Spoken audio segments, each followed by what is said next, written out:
Welcome to Stories Without Borders, the podcast. I'm your host, Holland. Here we interview people who use the power of stories in service to promote connection, empathy, and understanding around the world. You can learn more online at storieswithoutborders.org or follow us on Instagram and YouTube at stories_without-borders. Thanks for listening. Here's today's episode.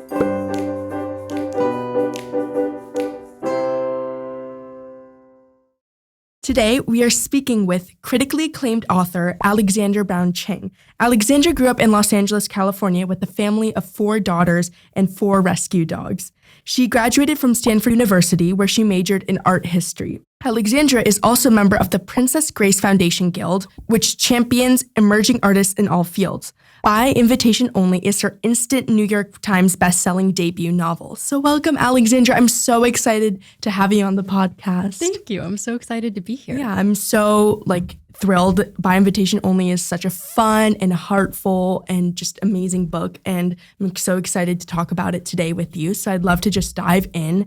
Was there a specific moment or experience from your childhood or just when you were younger that made you decide to be an author or a writer? That's such a great question. And I don't feel like there was one specific moment necessarily. Gotcha. I was lucky enough that my parents read to me pretty much every single night when I was a kid. And so that really kind of gave me an early appreciation for storytelling. And I loved so many of those books and I still love them. Like Eloise remains one of my all-time favorites. Yeah, and I feel like it still inspires me to this day.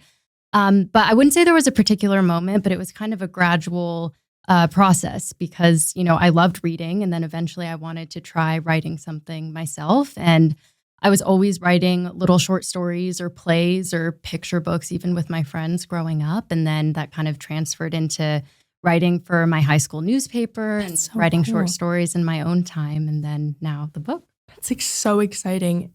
And I also agree. I am also a bit of a writer, so I don't think that there was one moment when I was a kid. I think it was mostly just a collection of just parents exposing me to stories and just having access to all different forms of stories in the world. No, absolutely. I feel really lucky that my parents exposed me to that very early. Your debut book, By Invitation Only, is a New York Times bestselling novel, which is so incredible. And as it should be, because it's such a great book. And it's about 2 girls from very different backgrounds, or those are the protagonists. We have Piper Wu Collins and Chapin Buckingham. And they both end up being invited to this very prestigious debutante ball. And although Piper and Chapin have very different backgrounds and have many reasons to clash and not like each other, as the ball progresses and as they prepare for their debut into society, they realize that they have to just, band together and become friends. And I loved reading this book. It's so full of friendship, fun, and fashion, which are some things I really love and I've been getting into. And so I'd love to talk a bit about the inspiration of the book.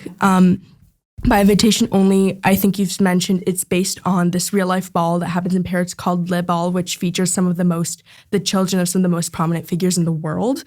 And actually, as we're recording, Le Bal just took place yesterday, which is really cool and such a funny coincidence. And I know that when you were 18, you were preparing for your own debutante ball. And so I'm wondering, were there any sort of experiences when you were preparing for a debutante that influenced the book and how it was made? Definitely. My experience as a debutante was a little bit ill-fated. Gotcha. I didn't quite make it to the final part of it, which is doing the actual debutante ball. So my cousin was calling me a debutante dropout. So that's not what I refer to myself as. But that entire experience really stuck with me. I had no idea how much it entailed and how long the preparation process was. And that was something I definitely wanted to include in the book because there's so much build up to an event like this. And it was also fascinating to me that it still exists in this day and age. Yeah. And like you said, the ball happened last night and it's still thriving and maybe more popular than ever, which is really interesting as well. But yes, there were many inspirations for the book that I experienced myself. One of them was largely part of the preparation process for my own debutante ball in New York City. They had everyone do portrait sittings, which was perhaps the final straw for me in this process. But that was something I really wanted to include because it sort of felt so out of place in 2025. Or the time I was doing it, it was 2018, but still felt out of place. And in terms of Le Bal, they do a big Vanity Fair photo shoot every year. And that's something I included in the book as well. So I kind of included some of my own experience as well as being inspired by this separate event in Paris as well. That's so cool. And I love being able to, when I'm doing research for, my interview questions or just for school projects in general, I love taking from different sources and different inspirations and like molding them and creating them into something that's my own. So it's like, even though I took inspiration from others, or even though you took inspirations from others, you were still able to create something that was your own original work. Yes, absolutely. And I actually met this photographer named Jonathan Becker, who's photographed Le Bal every single year since its inception last summer. And I was able to see an exhibit of his and speak to him a little bit about it, which was also really fascinating. Wow. So it was really great to get that insight as well. Yeah, it's always good to have corroborating sources when you're researching or exactly. Yeah. And so some of the key aspects of this novel is that it's set in Paris and it includes so many locations and just so much of the culture of Paris. I went to Paris last summer for the first time and I thought it was such a beautiful, just gorgeous city with so much food and actually fashion and fun and friendship as well, which I think is such a great theme because it ties into the book so well. And so what was your process for weaving the settings of Paris, the characters, Piper and Chapin, and the plot of the story all together? And how'd you do it so seamlessly, if I do say so myself? Thank you. I appreciate that. I came up with the setting for this book before anything else. That definitely came before the characters or the plot or anything like that. I knew that I wanted to set a story at this debutante ball in Paris, inspired by Le Bal. Totally. For quite a long time. I'd been reading about it for years. I know some people who have done it, and I just always thought it would make a really kind of glittering, opulent backdrop for some sort of coming-of-age story. And so that came before anything else. And the Paris setting as well, I kind of wanted to make the city a character in and of itself. Just because, as you said, Paris is such a visual city. There's so much history and culture and amazing, visual history built into the fabric of the city. So I really wanted that to come through in the book. And Piper, it's her first time in Paris. Yeah. So every chapter that's from her point of view, I wanted to be sure that the reader could understand it from a first timer in Paris. She's really amazed by everything. She has no idea what she's getting into. And so seeing it through her fresh eyes is a contrast to Chapin, who's been there many times and is a little bit more jaded, at least at the beginning of the book. Yeah, for sure. Something I was able to really resonate with Piper for more reasons than one, but just because I think Piper, just being so fascinated and just seeing all the beauty in Paris, I definitely felt like I could totally see the beauty in Paris when I was there because it was just such a glittering, opulent, incredibly rich city. And I felt like that translated really well into the page. Oh, thank you. Yeah, that was kind of my hope, just because I feel like she really appreciates it much more since she hasn't been there before. And I feel like many people feel that way when they go to Paris for the first time. At least I certainly did. Yeah, so me too. I was excited to include that perspective. That's so cool. And also one of the other reasons Piper's character resonates with me so well is that she's multiracial. I believe her mother is Asian American, which is so cool because I know that I'm Asian or multiracial, and also you are also multiracial. So I'm wondering, did your multiracial experiences influence Piper's character as well, or? Definitely. It, it's just kind of part of who I am. So I wanted to include that in Piper's character as well. So I was, wanting to include that for sure. Yeah, definitely. Something I really noticed and I really loved about her character was that it was obvious that she was multiracial, but it wasn't like her entire personality. Like she saw different aspects. Like she was a science nerd. Like she loved robotics. She has a best friend. She had a love interest. Like it wasn't the main thing that she was leading with, which I think is so amazing and just so realistic to how a lot of multiracial people and youth especially carry themselves. Because even though it is like a really key aspect of their identity, it doesn't determine everything they do, which I really appreciate. Exactly. Yeah. That's so well said. And that was kind of my mindset going into writing her character as well. It's just one part of who she is, but it doesn't dictate everything. Exactly. But it's important to her. Yeah, definitely. And so I was wondering, because this is your debut novel, what were some of the challenges you experienced and what were some moments of triumphs you had when writing the novel? I would say, in general, it took me quite a long time to finish this book in its entirety. I came up with the idea for it in 2020 when I was still in college. And so, between that time, it was 5 years. And from the moment I came up with the idea to the day that it came out on September 2nd, 2025. And so I would just say getting, the timing down and deadlines, that was certainly new to me. Yeah. And I feel like I kind of went over so many different versions of it in my head. So I kept rewriting and rewriting. And at a certain point, I was finally really happy with where it stood. And so that's kind of when I started submitting to agents online, just whose emails I could find. Yeah. I just Googled literary agents and I sent it out to, I think, probably a few hundred. I don't even know the number, but to a lot of people. And that's actually how I found my book agent, was just through a query. Wow. Which was great. So cool. Because I think a lot of people get really scared of putting their idea out to so many people, but sometimes it's the only way to get a response, because sometimes you're going to get so many no's and then only one yes. But exactly. Yeah. And all you need is one yes. I love Jenny Han. She's one of my favorite writers, especially in the YA space. And I am so inspired by her and her books and her career path. And so I figured, let me just look up who her agent is, because maybe she or he might like my book since it falls into a similar genre. And I just emailed the person listed on her website, who was Michelle Weiner at CAA. And she very kindly emailed me back and she said, this isn't actually my job. I'm not a book agent. I do media rights, which is, the next stage after a book. But she connected me to someone in the books department there. So that's how I found my book agent. That's so cool. Sometimes it's just something that you didn't even expect. It's the butterfly effect. If you hadn't done this, you wouldn't have been right. I emailed the wrong person and then ended up with the right person. Yeah, and it's really cool. And also really funny. I think sometimes that's what brings the best parts of life to fruition. I was wondering, what was it like to write and publish a book as a recent college graduate and also as a debut author? What were some of the things you learned and what were some things that you gained along the way? I would say something that I was really surprised by in the best way was how collaborative it all was. Yeah. After I sold the actual manuscript, I was able to work with an amazing editorial team at Simon & Schuster. Oh, wow. And they just gave really great insights and notes. And it just felt like a big team effort, which was really nice because I feel like, as you know, as well from your own work, writing can often be such a solitary endeavor. Yeah. And so having people to bounce ideas off of and, having their ideas go into the book as well was a really wonderful experience. So that was something I was really surprised by and that I learned a lot from. And in terms of challenges, I would just say timing, just because I was writing a lot of this while I was still in school and working as well. So it was definitely just a time management. Oh, yeah, for sure. I know all about that. Yes, since since you're in school and doing this podcast and doing so many other amazing things as well.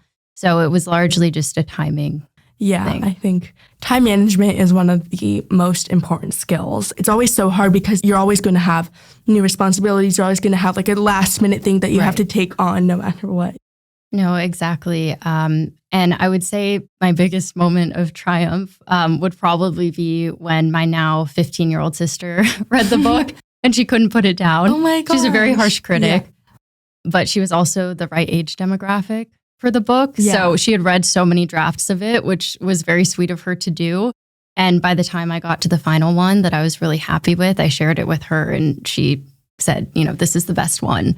And so that was really exciting. Yeah, I definitely felt like I could not put this book down. I was such a page turner and so full of just joy and just everything I'm interested in. Yeah. I love that.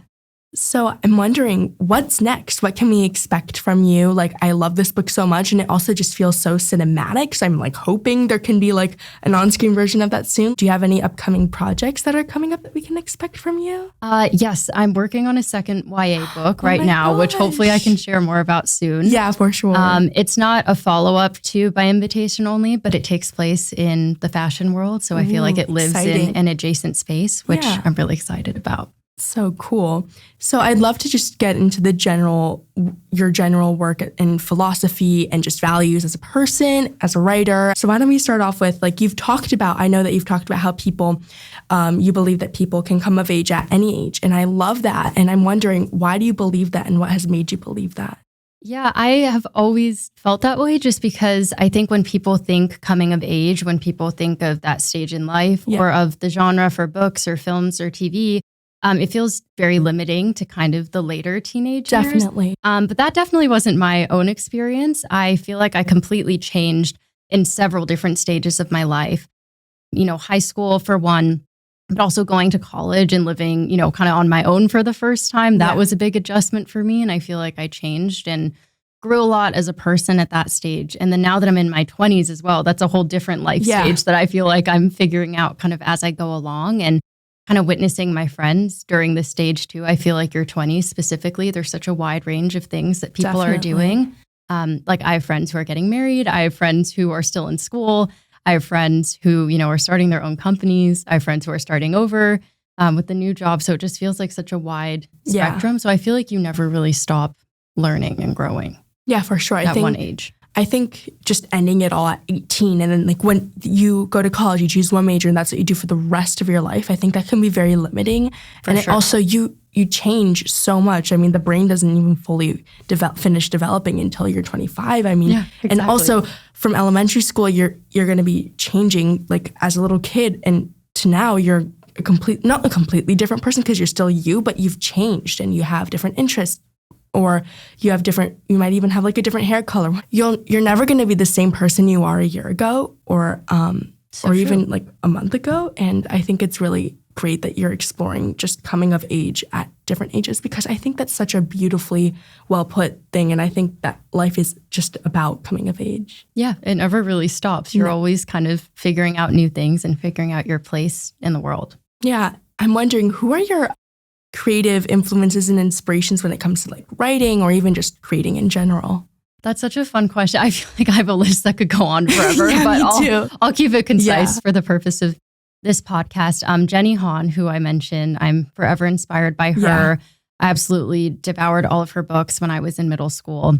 That was a really pivotal series for me. Yeah. I would also say Lacey Harrison, who wrote the Click series. I don't know if you ever read those. I read, I think, the first one, and I thought it was like really fun. Yeah, they're so much fun. And I felt very inspired by her work, actually, when I was writing by invitation only. Even though she writes middle grade, I felt like her sense of humor and the way that she was able to bring this group of girls to life was really special. And it certainly stuck with me now for almost a decade later. So I was really inspired by her. Definitely. For this book. And I would also just say in general, Cameron Crowe. I love anything that he does. I'm reading his book right now, The Uncool, which I'm really enjoying. And I'm definitely inspired by all of his work. It's so cool. I mean, I've actually, when I was working at my local bookstore, I had so many people come in and they're like, do you have the new Cameron Crowe book? Really? Yeah. So I was probably one of those people. I bought a copy and I was so excited. I also know that you mentioned earlier that you wrote for your school newspaper when you were in high school. And I also know that you had a lifestyle blog called The Zeitgeist. And I'm wondering, did that in any way influence your writing process for this book, but also just in general as well? Definitely. I would say that entire experience, more than anything, more than just writing, I would say really encouraged me to kind of just not be afraid to put myself out there. Yeah. Which is kind of the mindset that I was embracing when I was querying all these different literary agents. I was just thinking to myself, the worst thing that they can say is no, or that they won't like it and it's not for them. And then, you move on to the next one. And so I think that experience, kind of reaching out to people for interviews, like what you're doing with your podcast, I think was a really formative learning experience for me. It really allowed me to put myself out there.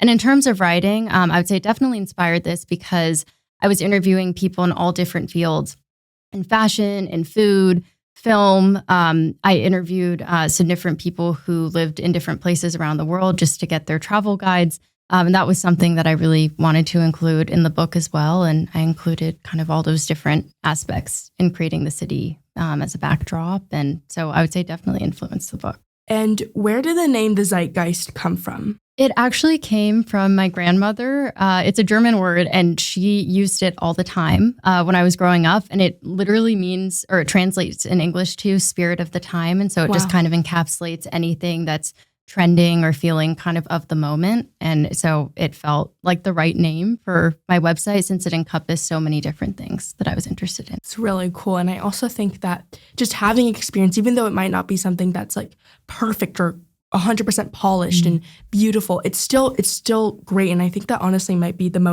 that's where you learn the most. Like you learn the most from making mistakes, from having rejections. And I think that's really important to keep in mind if you're feeling like down and dejected. Very true. Yeah. Have you written any fiction before by invitation only, or is this like your first? Oh, yes, a lot. There are a lot of kind of unpublished things that are sitting on my computer or printed out in my drawer. I've written several screenplays and pilots. Cool. That's another thing that I really love doing.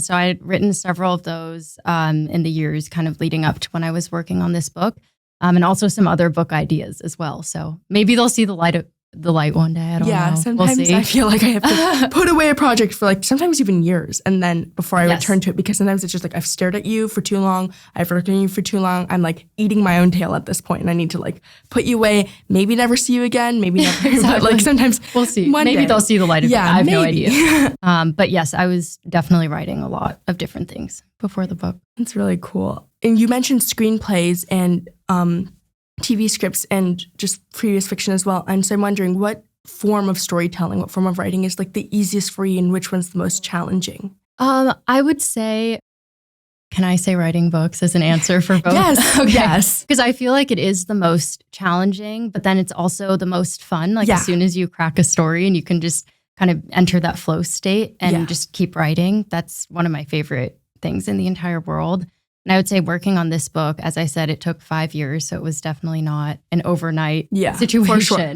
And so that was really challenging, just outlining it kind of to a T and also writing from two different points of view. But it was also the most fun that I've ever had writing something. Yeah, definitely. Sometimes I feel like when you're writing a book or even honestly like a short story or flash fiction in general, it can be so hard to actually get the idea down on the page how you want it to be. Yes. But then once you sort of like, I call it like the golden stage of writing because it generally just feels like the story or the poem or the script is writing itself. Yeah. And that's kind of why you do it. No, absolutely. I felt like by the time that I had developed Piper and Chapin enough and their individual voices, I could just imagine them having conversations with each other. So I just started writing those and was able to finish the book. Yeah, when I was younger, I was like adamant about writing the story in order, but sometimes that's not how it goes. I write completely out of order. Yeah, I think also that's really like interesting because I think a lot of movies are shot out of order as well, just because I think, which I think is really cool because I've always thought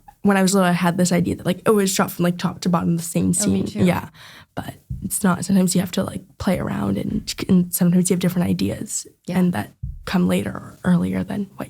Absolutely. Yeah. And I'm wondering, what do you hope your audience takes away from your work? I would say, well, I hope they have a lot of fun while reading this book because I really wanted to create this world that was joyful and escapist and magical.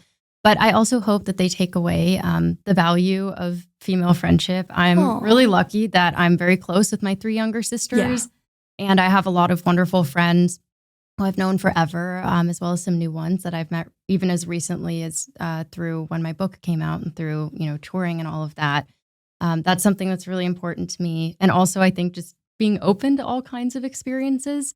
When Piper and Chapin are headed to Paris, neither of them really expect their friendship to come out of it. And so just being open to really anything happening and they find, unexpected friendship and love and have all of these fun experiences that they weren't anticipating. Yeah, definitely. I think some of the most valuable relationships in my life are female friendships. And I think it's so important that we learn to appreciate those and seek them out and just being open to them. Yeah, exactly. They're so amazing. They're like my favorite parts of being a girl. Me too. So let's do some fun lightning round questions. So basically the format for these is like a quick question, quick answer, or sometimes we usually go off into tangents about all the questions, but it's totally fine. But are you ready? Yeah, I'm ready. All right, awesome. 3, 2, 1. Are you more of an indoor person or an outdoor person? Outdoor person. Yeah, I think I'm an outdoor person too. If I spend too much time indoors, I feel like a vampire and I feel like really depressed. Me too. I like writing outside as well. And I usually write with my dog. So she'll just sit with me outside while I'm writing. Oh, that's so fun. It seems like very magical as well. Great. I would love to be able to write underneath like a big willow tree or something. That's the dream. Yeah. I would love that. If you could invent a holiday, what would it be and what would it celebrate? Oh, I think technically this day already exists, but it's not formally recognized. Yeah. I would say National Dog Day. Oh. I think it's on your birthday, August 26th. No way. That's so your birthday, cool. right? Yeah, it is. Yeah, so that's the day of the dog. And it's not really a formal holiday, but a lot of people celebrate it just on Instagram, posting photos of their dogs and sharing how much they love their pets. Yeah. So I would love for that to be formalized. I would definitely celebrate it. I have 4 dogs. So Oh, yeah, definitely. I love dogs are so cute. And I think they need to be celebrated because, I mean, they're a man's and a woman's best friend. that's true. Yeah. I'm obsessed with my dog. I bring her. That's so cute. What kind of dog do you have? She's a rescue, so I have no idea what kind of dog she is, but she's kind of a terrier Maltese mix, apparently. Aww. I did a DNA test on her a few different times and got completely different results every time. Wow. So I don't know exactly what she is, but that's what the vet thinks she is. It's so cool. If I could invent a holiday, I would probably do like some sort of like fusion food festival on like probably my birthday because I would love to eat sounds fusion amazing. food. Yeah, and just have like, I don't know, like Chinese and Jewish food, or like there's a restaurant that has Japanese and Mexican food fusion and it's so good. So I would just love to have like a day where you can just like try all these. I like, would really love cool. that. I would celebrate that. Yeah. For sure. What is your favorite cake flavor or like cupcake flavor? Oh, I love carrot cake. And then cupcakes, I love red velvet. Oh, yeah. You can never cupcakes go are great. wrong. Yeah. With cream cheese frosting. Yeah. It's my favorite. I'm definitely going to have to go with either red velvet or chocolate. I think those are, I mean, Classic. but I've also heard that like red velvet is just chocolate. I was which going to say, don't- I've heard that as well. Yeah. And maybe it's just the placebo effect, but I always think that they're different. Yeah, me But too. I think apparently it's they're the placebo. same. It's like the same thing with Skittles. Like they're all different. They're supposedly they all taste the same and the colors make them taste different. But they all just taste different to me. Yeah. Do you like sunny days better or like more cloudy days? Sunny. Yeah, me too. Unabashedly.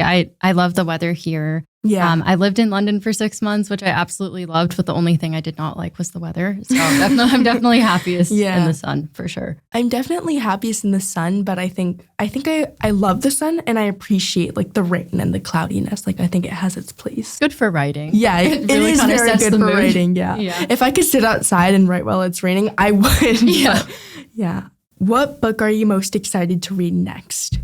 Oh, well, I'm reading The Uncool right now by Cameron Crowe. Yeah. I'm not fully done with it, but I'm really enjoying it so far.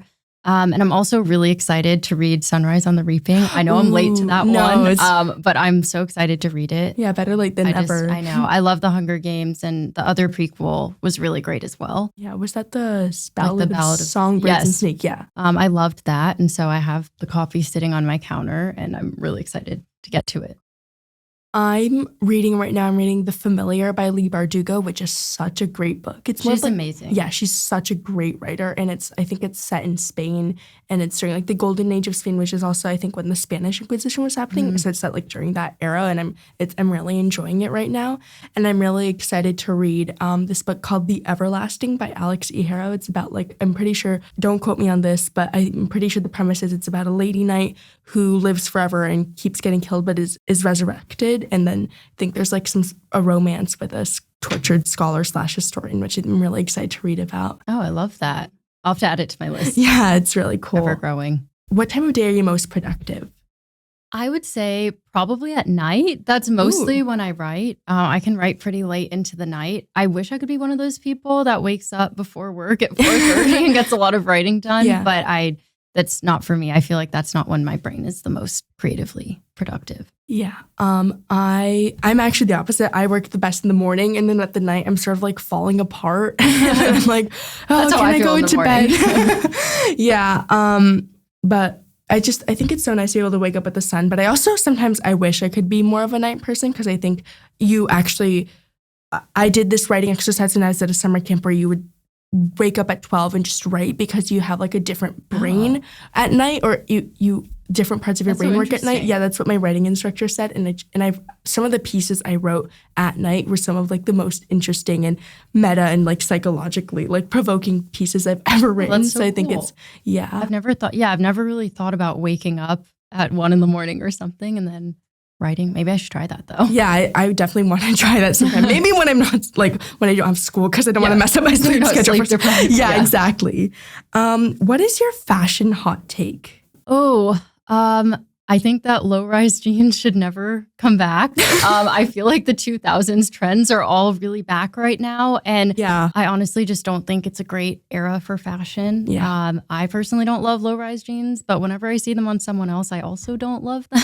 So they're not for me. But I think there are a lot of other eras that are worth, coming back into the fashion cycle. But I don't think the 2000s is one of them. Yeah. But I know a lot of people would disagree. Yeah. So. I know a lot of people, I actually don't know, but I know a lot of people like really love skinny jeans. Yeah, they're not. The idea of them is just like, why would you want to wear like hard, stiff leggings? Yeah, they're terrible. No, I agree. I did that for, when they were popular, and then when they went out of style, I was like, oh, thank God. Yeah, I remember. And also, I don't think you can really style them without boots. That's true. Yeah, I agree with that. Because otherwise it's just like blue fabric and then a shoe. I agree. You're totally right about that. Do you prefer texting someone or calling someone? Definitely calling. I am pretty responsive. I try to be as responsive as I can be on texts. Yeah. But I feel like sometimes it's just easier to have a conversation with someone. Yeah, for sure. Me too. And also, I enjoy calling my friends, like whether it's on FaceTime or just on the phone. I love that. So I like hearing from people that way. Yeah, I definitely tend to gravitate towards like texts and emails, but I feel like I'm really the most productive and I get the most out of like meeting with someone either like face to face or over the phone, like FaceTiming. Yeah, I agree. Yeah. Do you have like an opinion on gardening? I know gardening. I would love to be better at it. I feel like that's my opinion. Me too. I did grow, or I did kind of have a little garden at one point, but I feel like none of the things that I grew really did very well. And it's probably because I'm not the best gardener, but I would actually love to learn a bit more about that. Because I really enjoy kind of floral arrangements. Oh, yeah. And doing that in my spare time. And that's, something that I feel like could translate over to gardening as well. And I have a lot of plants at my house, but I'm not the best at keeping them alive. So I would like to learn more about it. Yeah, I would definitely like to learn more about it. I would not say I have a green thumb, but I've never really done gardening before, so I don't really know. We can do it together. Yes, we can do it together. We can do like a gardening class. The bottom. Yeah, exactly. What is like a staple accessory or jewelry piece that you just love? I would say probably the necklace that I'm wearing right now. Nice. It has my initials on it. My mom got it for me for my college graduation several years ago, and I feel like I haven't taken it off since. And my siblings and I, as well as my mom, we actually all share the same initials, so I feel kind of close to them. That's so cool when I'm wearing it. Yeah, that's so sweet. I would definitely say mine are these earrings I'm wearing right now. They're just like really easy, and they just elevate the outfit immediately. Sometimes like they're so comfortable, even though they're ones these are the ones I got pierced with, like, so. Oh, really? Yeah, so they're still a little sharp in the back, but they're so comfortable. Like, I sleep in them and I barely notice. You forget that they're on. Yeah, exactly. But then someone's always like, oh, I love your earrings. And I'm like, oh, I didn't even know I was wearing them. Yeah. Thank you. I love your earrings too. So last question, if you could give a piece of advice to your younger self, what would it be? Ooh, that's hard. I feel like I have a couple different views on that. Yeah. I would say mostly just kind of don't be afraid to put yourself out there, which goes back to my experience kind of querying agents for this book.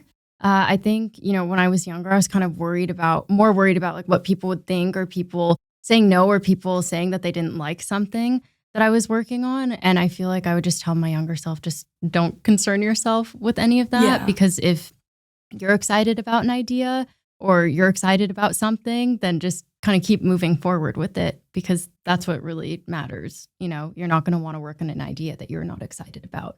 But if someone else says that they like it, then maybe that might influence you in a way. Yeah. But it's more important for you to be excited about your own idea. Beautiful. So that's what I would say. It's really beautifully said. Thank you. And I definitely need to hear that for myself as well, because sometimes I find that like I'm a bit of a people pleaser, recovering people pleaser.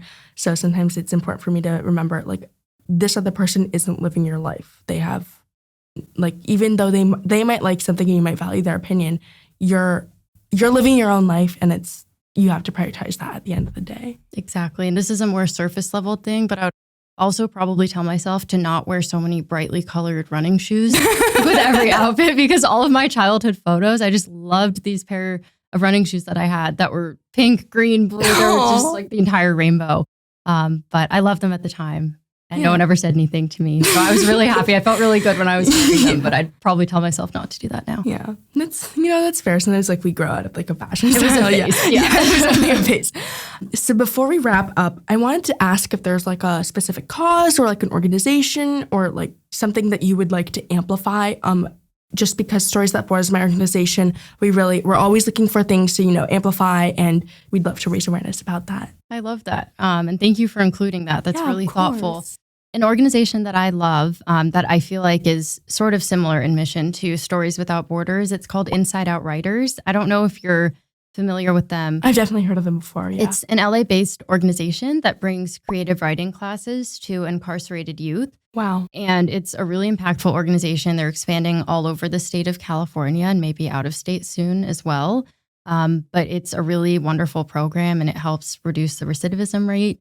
And it largely focuses on incarcerated youth, but they're also bringing classes to adults as well. That's incredible. Which I think is really important. It's a great way to express, how you're feeling and your creativity. And so I really admire that organization a lot. And another one is the Peninsula Humane Society, where I've rescued all of my dogs from. Oh my gosh, yeah. I think it's an amazing shelter, and they can always use more volunteers and donations because there are so many dogs and cats, and they have reptiles and birds there as well. There's always a steady influx of animals. So I would highlight that. Thank you so much for having those organizations. They are so cool. And everybody listening, make sure to check them out. And I just want to thank you again so much for coming onto the podcast. I had such a fun time recording this and talking about this with you. It's truly been such a treat. Oh, thank you for having me. This was so much fun, and I'm so excited to see how the rest of the podcast season unfolds. Oh, thank you so much. Thanks for listening to Stories Without Borders, the podcast. Please rate and review the show on your favorite podcast platform. You can learn more online at storieswithoutborders.org or follow us on Instagram at stories_without borders. See you all next time.